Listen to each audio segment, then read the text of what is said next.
Hai, perubahan Gear 5 Luffy Sun God Nika masih seru buat dibahas. Banyak mengundang reaksi yang macam-macam dari para penggemar One Piece. Ada yang setuju, ada yang nggak setuju, terus ada yang suka, ada yang nggak suka. Ya itu pendapat pribadi masing-masing lah ya. Karena perbedaan ini, hal ini masih sangat seru untuk didiskusikan. Yang pasti dari semua reaksi yang ada, kita semua sama-sama menikmati karya dari Oda Sensei One Piece ini. Setuju ya? Oke, di video gue yang sebelumnya membahas tentang sound FX yang digunakan ketika di arc Skypiea dan ketika kebangkitan Nika itu sama. Kali ini pembahasan juga nggak begitu jauh dari sound FX lagi. Gimana kalau sebenarnya petunjuk Sun God Nika ini udah dikasih tahu sama Oda Sensei dari chapter pertama? Mengutip teori yang dibuat oleh akun yang bernama Bleeding Wind. Jadi kita perlu tahu dulu nih, kalau di Jepang sound FX untuk orang tersenyum itu adalah ini, yang berbunyi Nika. Pas juga ketika kebangkitan Sun God Nika di chapter 1044, Luffy senyum dan ada sound FX Nika.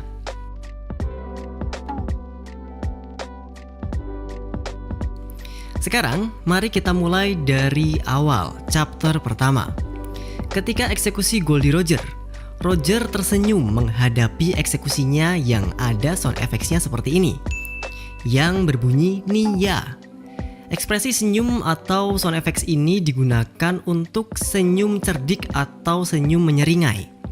Lah tapi Nia kan beda sama Nika. Iya memang beda, tapi gimana kalau misal Oda Sensei sengaja membuat sedikit ambigu seperti itu? Ingat, Oda Sensei juga sering menggunakan permainan kata dan juga simbol.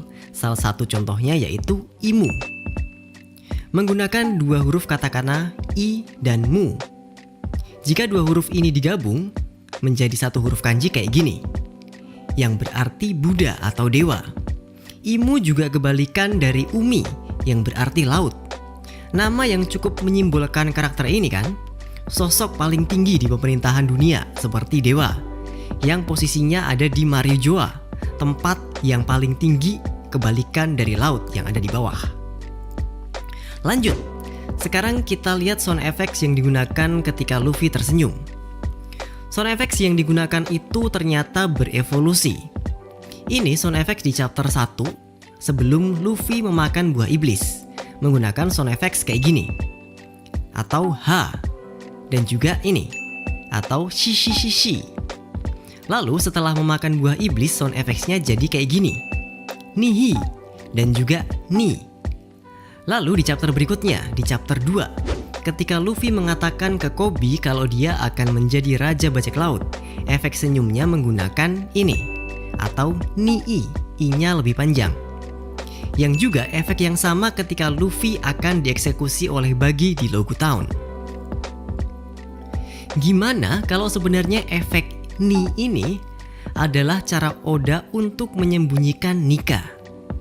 Kalau kita lihat huruf ini, kalau su kecilnya itu ditumpuk di huruf i, maka akan bisa membentuk huruf K.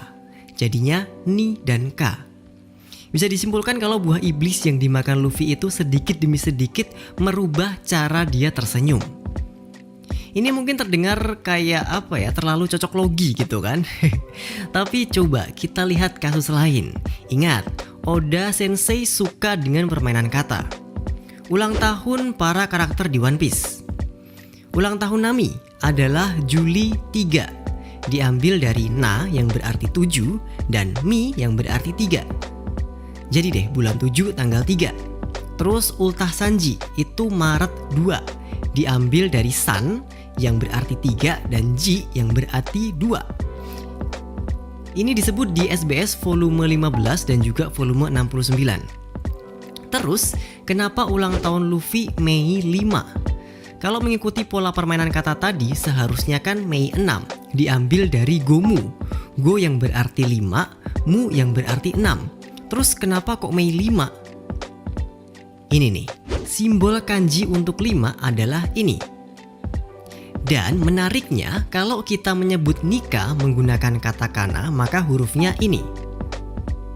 Kalau dua huruf ini ditumpuk satu sama lain akan membentuk simbol ini.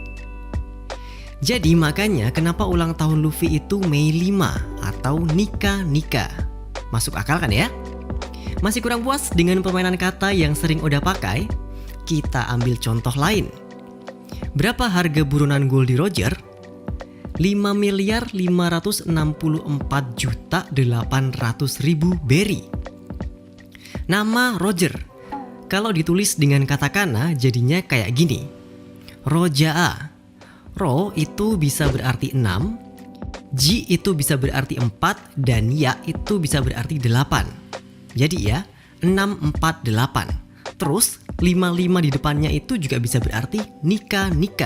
Jadi deh 5.564.800.000 berry.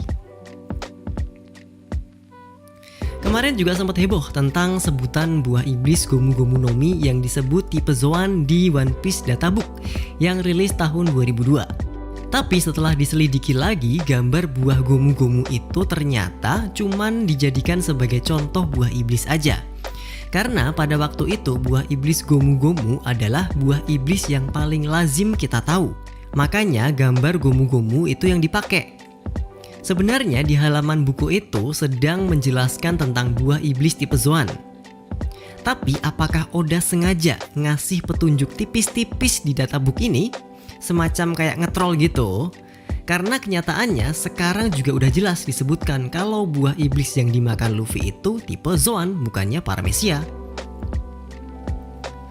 Oh iya, di Arc Skypiea chapter 287. Selain Dewa Matahari, ada dewa lain yang disebut, yaitu Dewa Hujan, Dewa Hutan, dan juga Dewa Tanah.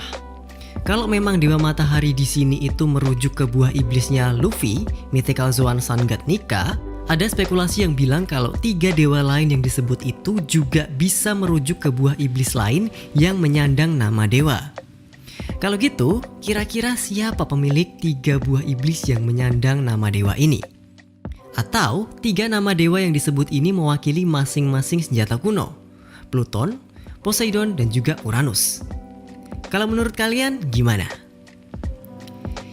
Oke, itu tadi sedikit tambahan petunjuk tentang Nika yang mungkin memang selama ini Oda Sensei udah kasih tahu. Terima kasih yang udah nonton videonya sampai sini. Tolong like, share, komen, dan jangan lupa juga buat subscribe. Sama gue juga punya Instagram Belum Wibu, tolong sekalian di follow ya. Tungguin aja video-video tentang One Piece yang selanjutnya. Sekarang gue pamit dulu. Thank you and see ya.